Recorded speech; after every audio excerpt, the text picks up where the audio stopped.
आधी रात का समय था। अपने साड़ी के पल्ले में एक छोटी सी मिट्टी की गाय को छिपाए वृंदा चुपचाप चलती जा रही थी। पूर्णिमा की रात की वजह से चांद की रोशनी चारों तरफ फैली हुई थी। वृंदा अपने कदमों की रफ्तार को धीरे धीरे और तेज करती जा रही थी। चलते चलते वृंदा एक आश्रम में पहुंच जाती है, जहां पर एक साधु बाबा हवन कुंड के आगे बैठकर तेज तेज मंत्र उच्चारण कर रहे होते हैं।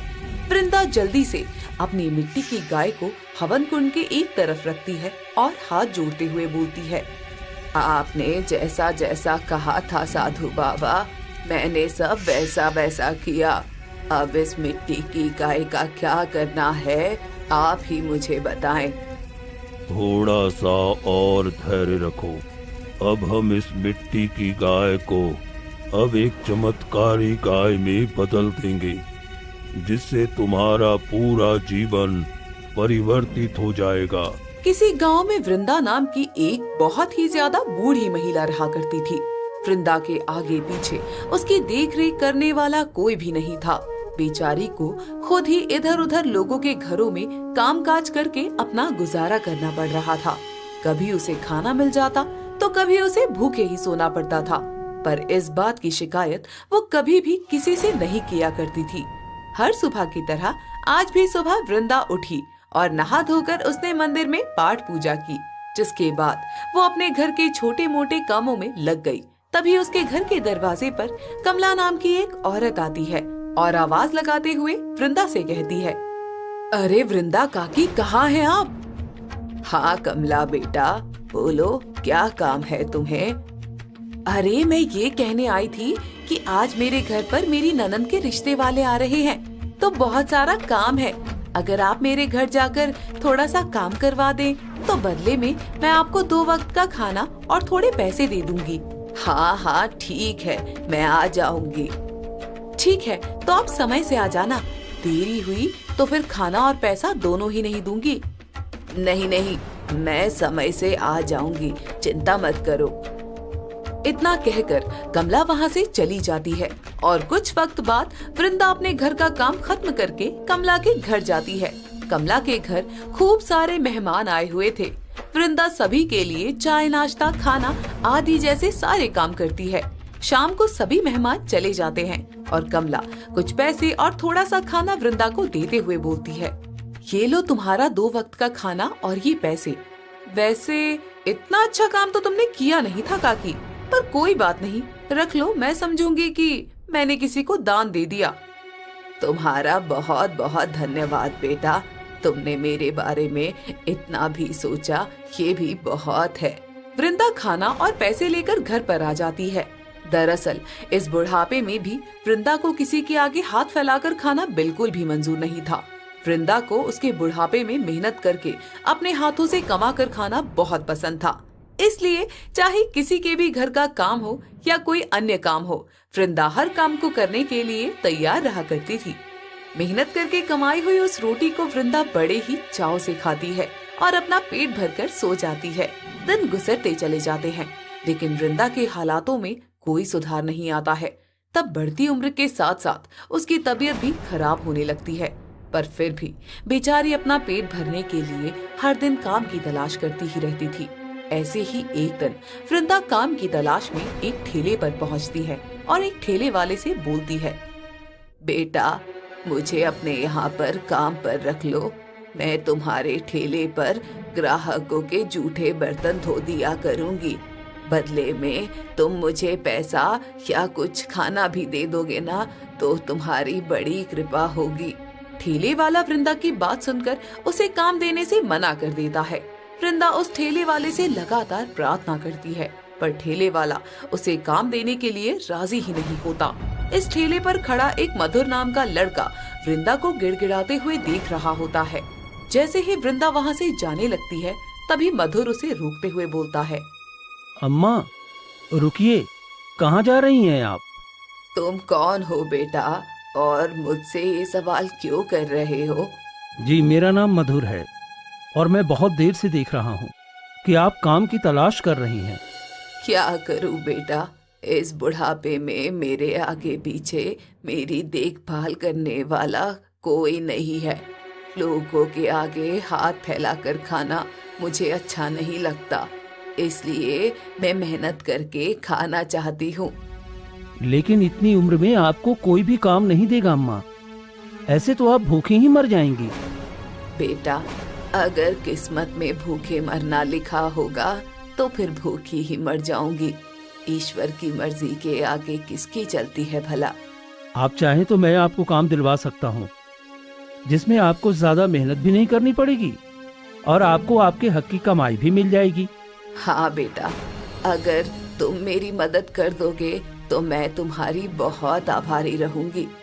अरे ऐसा मत कहिए अम्मा, आपकी मदद करके तो मुझे बहुत खुशी होगी। मधुर वृंदा को अपने साथ एक बहुत बड़े जमींदार के यहाँ ले जाता है, जहाँ पर मधुर भी काम किया करता था। दरअसल मधुर जमींदार के खेतों में खेती बाड़ी उगाने और फसल की रखवाली करने का कार्य किया करता था। मधुर जमींदार से कहकर वृंदा को भी अब अपने साथ खेतों में काम पर रख लेता है। अब वृंदा मधुर के साथ मिलकर खेतों में फसल और रखवाली का काम करने लगती है। ऐसे ही एक दिन मधुर वृंदा से बोलता है, आपको पता है अम्मा, मेरे पास खुद का भी एक खेत है। तो बेटा, उसमें फसल क्यों नहीं करते हो? ऐसे किसी और के खेतों में फसल का कार्य क्यों कर रहे हो? दरअसल मेरे खेत की जमीन खेती करने लायक नहीं है अम्मा। मैंने कई बार उसमें खेती करने की कोशिश की, लेकिन न जाने मेरे खेत की जमीन में ऐसा क्या है जो फसल उगती ही नहीं। आसपास के सभी खेत बहुत अच्छे हैं, लेकिन मेरी जमीन में कोई पौधा, यहाँ तक कि घास तक नहीं होती है। ऐसी बात है क्या? तुम मुझे एक बार अपने खेतों में लेकर चलो। वृंदा के कहने पर मधुर उसे अपने खेतों में ले जाता है। वृंदा खेत की मिट्टी को अपने हाथों में लेती है और पूरती है। लगता है बेटा, तुम्हारे खेत पर किसी ने काली विद्या का प्रयोग किया हुआ है, इसलिए शायद इस पर कोई खेती नहीं हो पा रही है। पता नहीं अम्मा, मैं इन बातों को मानता भी नहीं हूँ। कोई बात नहीं, मैं एक बहुत अच्छे साधु बाबा को जानती हूँ। वो गांव के काफी दूर रहते हैं, हम उनसे इस बारे में बात कर सकते हैं। मैंने कहा तो अम्मा, मैं इन बातों को नहीं मानता हूँ। मुझे नहीं लगता कि ऐसा कुछ भी होता है। बेटा, ना मानने से क्या होता है? अगर भगवान है तो शैतान भी जरूर है। मुझे इस खेत से कोई लगाव भी नहीं है और जल्दी ही मैं इस खेत को बेचने वाला हूँ। अगर तुम्हें बेचना ही है तो ये खेत मुझे बेच दो, मैं इस पर खेती कर लूंगी। अरे आप अकेले इस खेत पे खेती कैसे करेंगी? और वैसे भी ये खेत किसी काम का नहीं है। मैंने जैसा कहा है तुम वैसा कर दो। खेती हो या ना हो वो मेरी जिम्मेदारी है, पर ये जमीन तुम किसी और को मत दो। ठीक है अम्मा, अब आप मेरी दादी की उम्र की हैं। आपसे पैसे लेते हुए मुझे जरा भी अच्छा नहीं लगेगा। ये खेत मैं आपको ऐसे ही दे देता हूँ। आज से ये खेत आपका हुआ। दिन गुजरते चले जाते हैं। कुछ वक्त बाद मधुर को शहर में एक अच्छी नौकरी मिल जाती है और वो जमींदार के यहाँ से काम छोड़कर शहर में नौकरी करने के लिए चला जाता है। वृंदा का भी अब मधुर के बिना जमींदार के यहाँ काम में मन नहीं लगता और वो भी वहाँ से काम छोड़ देती है। इसके बाद वृंदा के दिमाग में मधुर के उस बंजर खेत का ख्याल आता है। वृंदा जल्दी से उस खेत में जाती है और वहाँ की थोड़ी सी मिट्टी को इकट्ठा करके एक कपड़े की पोटली में डाल लेती है, जिसके बाद वो चलते चलते गांव से काफी दूर एक साधु बाबा के आश्रम में पहुंचती है। वहां पहुंचते ही वृंदा सबसे पहले साधु बाबा को प्रणाम करती है और साधु बाबा बोलते हैं, अरे बोलो, किस कार्य से आई हो? मेरे पास एक खेत है बाबा, लेकिन उसमें मैंने खेती करने की बहुत कोशिश करी, पर खेती हो नहीं पा रही है। मैं अपने खेत की मिट्टी लेकर आई हूँ, आप ही देखकर बताइए कि आखिर मेरे खेत में क्या दिक्कत है। इतना कहकर वृंदा मिट्टी की पोटली को साधु बाबा के हाथों में रख देती है। साधु बाबा पोटली में से थोड़ी सी मिट्टी लेकर आंखें बंद करते हैं और कुछ मंत्र जाप करने लगते हैं। इसके बाद साधु बाबा तुरंत आंखें खोलते हैं और बोलते हैं, इस मिट्टी पर काली विद्या का प्रयोग किया गया है, इसलिए इस मिट्टी का ये हाल है। इस पर चाहे कितनी भी कोशिश कर लो, लेकिन ये मिट्टी कभी भी फल नहीं देगी। तो फिर मैं क्या करूं बाबा? इस बुढ़ापे में मेरे पास बस इसी खेत का सहारा है। आप ही बताइए कैसे मैं इस काली विद्या का काट करूं? आने वाले पूर्णिमा की रात को तुम अपनी इसी बंजर मिट्टी की एक छोटी सी गाय बनाना। रात के समय जब पूर्णिमा के चांद का प्रकाश चारों ओर फैला होगा, तब तुम उस मिट्टी की गाय को सबकी नजरों से छुपाकर मेरे पास ले आना। उसके आगे मैं तुम्हें बताऊंगा कि क्या करना है। इतना कहकर साधु बाबा वृंदा को वहाँ से जाने के लिए कह देते हैं। वृंदा साधु बाबा के कहे अनुसार ठीक वैसा ही करती है। आने वाली पूर्णिमा की रात को वृंदा अपने बंजर खेत की मिट्टी से एक छोटी सी मिट्टी की गाय बनाती है और आधी रात का समय होता है। अपनी साड़ी के पल्ले में छोटी सी मिट्टी की गाय को छुपाए हुए वृंदा चुपचाप चलती जाती है। पूर्णिमा की रात की वजह से चांद की रोशनी चारों तरफ फैली हुई थी। वृंदा अपने कदमों की रफ्तार को धीरे धीरे और तेज करती जाती है। चलते चलते वृंदा साधु बाबा के आश्रम में पहुंच जाती है, जहां पर साधु बाबा हवन कुंड के आगे बैठकर तेज तेज मंत्र का उच्चारण कर रहे होते हैं। वृंदा जल्दी से अपनी मिट्टी की गाय को हवन कुंड के एक तरफ रखती है और हाथ जोड़ते हुए बोलती है, आपने जैसा जैसा कहा साधु बाबा, मैंने सब वैसा वैसा किया। अब इस मिट्टी की गाय का क्या करना है, आप ही मुझे बताएं। थोड़ा सा और धैर्य रखो।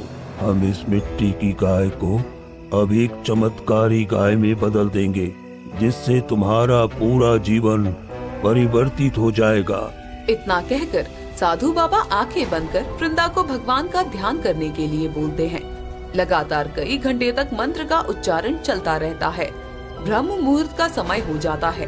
साधु बाबा वृंदा को आंखें खोलने के लिए कहते हैं और जैसे ही वृंदा आंखें खोलती है तो उसके द्वारा लाई हुई मिट्टी की वो छोटी सी गाय अब वहाँ पर नहीं थी, बल्कि हवन कुंड में थोड़ा दूरी पर एक बहुत ही सुंदर सी सफेद रंग की गाय खड़ी हुई थी, जिसके गले में सोने की घंटी लटक रही थी। तभी साधु बाबा बोलते हैं, ये लो, ये है एक चमत्कारी गाय। इस गाय को तुम अपने इस खेत में ले जाओ। जैसे जैसे इस गाय के कदम उस खेत की मिट्टी को छुएंगे, उस काली विद्या का काट अपने आप हो जाएगा और वो खेत बंजर से खुशहाल हो जाएगा। आपका बहुत बहुत शुक्रिया बाबा जी। किंतु याद रहे, किसी को भी इस गाय के चमत्कार के बारे में पता नहीं चलना चाहिए। यदि ऐसा हुआ तो ये गाय उस इंसान की जान भी ले सकती है। लालच और छल से गाय पर कभी काबू नहीं पाया जा सकता है। साधु बाबा की बात सुनकर वृंदा चमत्कारी गाय को अपने साथ ले जाती है। अगली सुबह से वृंदा चमत्कारी गाय की मदद से खेत में जुताई करना शुरू कर देती है। जैसे जैसे वो गाय जुताई करके अपने कदम खेत की मिट्टी पर डालती है, वैसे वैसे ही बंजर मिट्टी एकदम बढ़िया मिट्टी में बदलने लग जाती है। सुबह से लेकर शाम तक की मेहनत से आखिरकार खेत में जुताई का काम पूरा हो जाता है। इसके बाद वृंदा मेहनत के साथ आगे की खेती का काम शुरू करती है।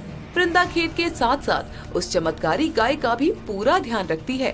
देखते ही देखते उस खेत में गेहूं की अच्छी खासी फसल लहलहाने लगती है। पहली फसल की कटाई के बाद वृंदा उस फसल को बेचकर अच्छे पैसे कमा लेती है और उस फसल का कुछ हिस्सा अपने लिए भी रख लेती है। एक लंबा वक्त गुजर जाता है और अब वृंदा के पास उस खेत के अलावा भी बहुत सारी जमीन थी। उस सारे खेतों में अपनी चमत्कारी गाय से ही खेती करवाया करती थी। ऐसे ही एक दिन जब मधुर शहर से अपने गांव आता है, तभी वो वृंदा से मिलने के लिए आता है। अब वृंदा के हालात पहले से काफी ज्यादा बदल चुके थे। ये सब देखकर मधुर हैरान हो जाता है। घर के बाहर चमत्कारी गाय मधुर को देख अपने गले की घंटी को तेज तेज बजाने लगती है। वृंदा बाहर आती है और मधुर को देखकर बोलती है, अरे मधुर बेटा, तुम यहाँ? हाँ माँ, तुमसे मिलने का बहुत मन हो रहा था, तो बस इसीलिए चला आया गांव। आओ आओ, घर के अंदर चलो। अम्मा, इतना बड़ा चमत्कार कैसे हो गया? आपका टूटा फूटा घर इतना अच्छा कैसे हो गया? इतना सारा पैसा आपके पास कैसे आया? बस ईश्वर की देन है बेटा। और ये गाय, ये क्या आपकी है? हाँ, ये मेरी अपनी गाय है बेटा, मैंने खरीदा है इसे। अरे, मुझे तो अपनी आंखों पर यकीन ही नहीं हो रहा है। अब बाहर ही सारी बातें करते रहोगे या घर के अंदर भी चलोगे? वृंदा मधुर को अपने घर के अंदर ले आती है। बातों ही बातों में मधुर अपने उस खेत का जिक्र करता है। तभी वृंदा उसे बोलती है, अब तुम्हारा खेत पहले जैसा नहीं रहा बेटा। हाँ, मुझे तो पहले ही पता था। अब तो वो और भी ज्यादा बेकार हो गया होगा। अरे नहीं नहीं बेटा, बेकार नहीं हुआ, बल्कि हरा भरा हो गया है। ये आप क्या कह रही हैं अम्मा? वो खेत हरा भरा कैसे हो सकता है? बेटा, मैंने उस पर मेहनत की है और मेरी मेहनत से वो हरा भरा हो गया है। मुझे आपकी बातों पर यकीन नहीं है। तो तुम मेरे साथ चलकर देख लो। आओ, मैं तुम्हें खेत दिखाकर लाती हूँ। वृंदा मधुर को लेकर उस खेत की तरफ जाती है। अपने खेत में फसल लहलहाती देखकर मधुर को अपनी आंखों पर यकीन ही नहीं होता। उसे खेत के साथ साथ वृंदा अपनी बाकी की ली हुई जमीनों के बारे में भी मधुर को सब बताती है। अपने खेत के इस अच्छी सी फसल को देखकर और अम्मा के पास इतना सारा धन देखकर अब मधुर के मन में लालच आ जाता है और वो मन ही मन सोचता है, अरे, इस अम्मा ने तो मेरे बंजर खेत में भी हरियाली ला दी। अब तो इस खेत से मैं अच्छा पैसा कमा सकता हूँ। मुझे शहर में रहकर नौकरी करने की कोई जरूरत ही नहीं है। वैसे भी इस अम्मा ने कौन सा मुझे खेत का पैसा दिया था? अरे, मैंने अपनी खुशी से दी थी। अब मैं उनसे ये खेत वापस छीन लेता हूँ। ऐसे ही ये सब सोचते सोचते हुए मधुर वृंदा से बोलता है, अब से आपको इन खेतों में काम करने की कोई जरूरत नहीं है। पर क्यों बेटा, तुम ऐसा क्यों कह रहे हो? क्योंकि मैं आपसे अपना खेत वापस ले रहा हूँ। ये तुम क्या कह रहे हो बेटा? ये खेत तो तुमने मुझे दिया था ना, अब ये खेत तो मेरा है। अरे, तो आपने कौन सा इस खेत का मुझे मूल्य दिया था? मैंने अपनी खुशी से आपको ये दिया था और अब मैं अपनी खुशी से आपसे वापस मांग रहा हूँ। आपका इस पर कोई कानूनी हक थोड़ी ना है। ठीक है बेटा, अगर तुम इस खेत को वापस लेना चाहते हो तो ले लो। मेरे पास जो बाकी की जमीन है मैं उस पर खेती कर लूंगी। वृंदा बिना किसी लड़ाई झगड़े के मधुर को उसका खेत वापस दे देती है और अपने बाकी की जमीनों पर खेती का काम चालू रखती है। मधुर के खेत में जो खेती चमत्कारी गाय की वजह से हुई थी, उस फसल की कटाई के बाद मधुर को अच्छे पैसे मिल जाते हैं। लेकिन जब दोबारा वो उस जमीन पर खेती करने लगता है तो फिर से सब कुछ पहले जैसा ही हो जाता है। वहीं दूसरी तरफ वृंदा अपनी चमत्कारी गाय से जिन खेतों में कार्य कर रही थी, उसमें सामान्य फसल से ज्यादा जल्दी फसल उत्पन्न हो रही थी। ये सब कुछ देखकर मधुर बहुत ज्यादा हैरान हो गया था। एक दिन मधुर खुद से बोलता है, हो न हो अम्मा के पास कोई न कोई ऐसी ताकत जरूर है कि वो जिस जमीन को हाथ लगाती है उसी में खेती होना शुरू हो जाता है।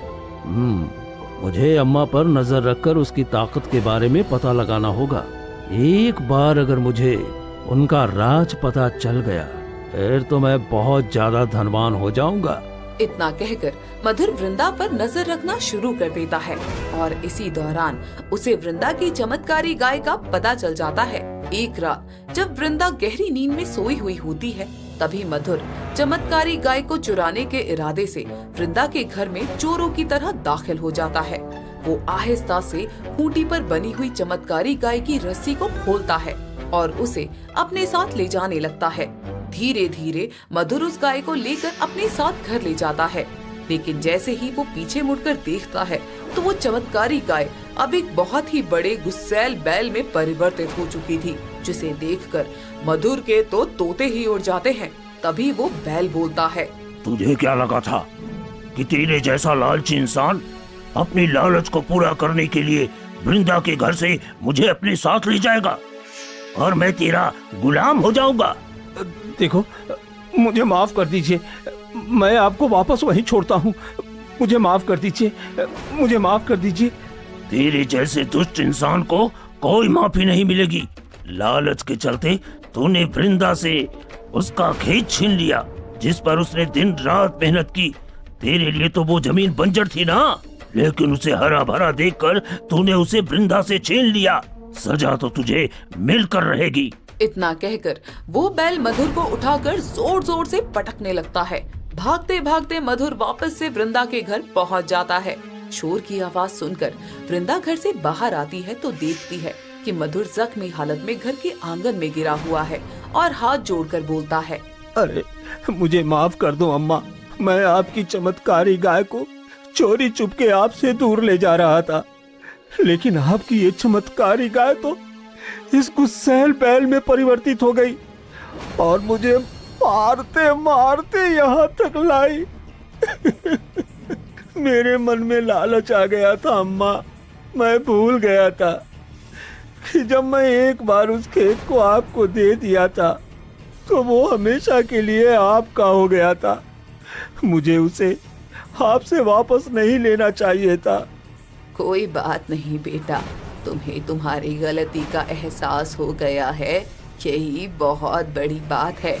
चमत्कारी गाय, इसे माफ कर दो, मुझे इससे कोई नाराजगी नहीं है। वृंदा के इतना कहते ही वो गुस्सैल बैल वापस से चमत्कारी गाय के रूप में परिवर्तित हो जाता है। वृंदा वापस से अपनी चमत्कारी गाय को खूंटे से बांध देती है। अगली सुबह मधुर फिर से शहर चला जाता है और जाकर अपना कार्य करने लग जाता है और हमेशा के लिए चमत्कारी गाय का राज एक राज ही बनकर रह जाता है।